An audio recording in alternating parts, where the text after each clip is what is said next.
But kind of one of the last things we want to talk about is this week. It was kind of crazy this week so far on the injuries that Mhm. happened, the big name injuries. Uh, Tua hurt his ribs. I don't know if we've confirmed if they're broken or if they're just bruised. Carson Wentz Yeah. sprained his ankle. He was one to get back in against the It's not Rams. not reported yet. They don't know if he broke his ankle, but they're hoping he didn't. They said it could be broken or could be a high ankle sprain. Oh, I saw him So walking. I'd be surprised. I saw him walking. I would be th- surprised if he broke it.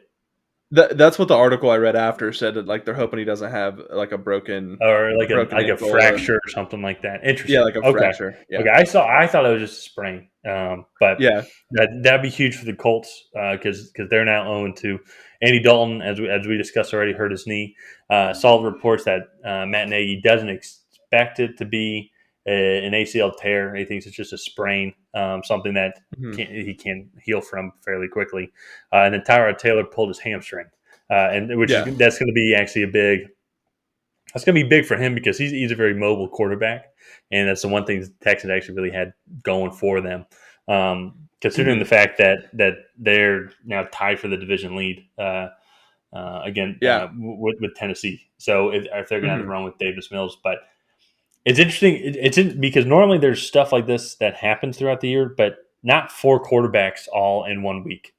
It And feels these are like, only the guys that returned or that did not return to the game. I mean, I think Baker left yeah, at one point, yep, so hmm there were other guys that may have gone out for a couple plays, and then yeah, came back in. and they came back in. So It, it's just go ahead. weird seeing all these guys at one time, or like in one week, getting hurt. Because usually, I mean, you have week one injuries, people getting Yeah. back into the swing of things.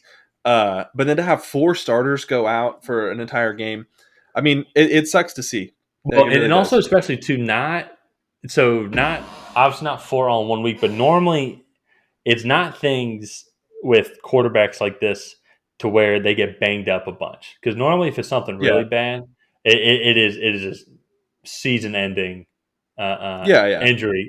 It feels like because most of these quarterbacks they don't want to get hit, so they know not to take shots to try to avoid getting hit as much as possible. So just less risk for injury. So when they do get hurt, a lot of times it's somewhat serious.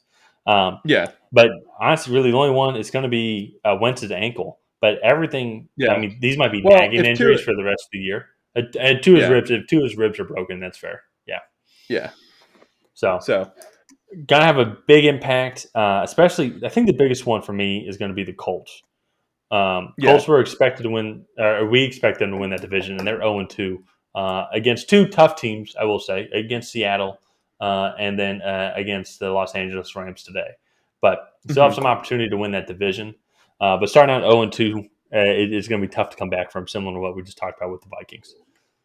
yeah. So No, I agree. I think, like you said, that one's the most impactful. I still think the Texans are playing slightly above what we yeah, or what their actual ability is, and so I expect them to continue yeah. to regress a little.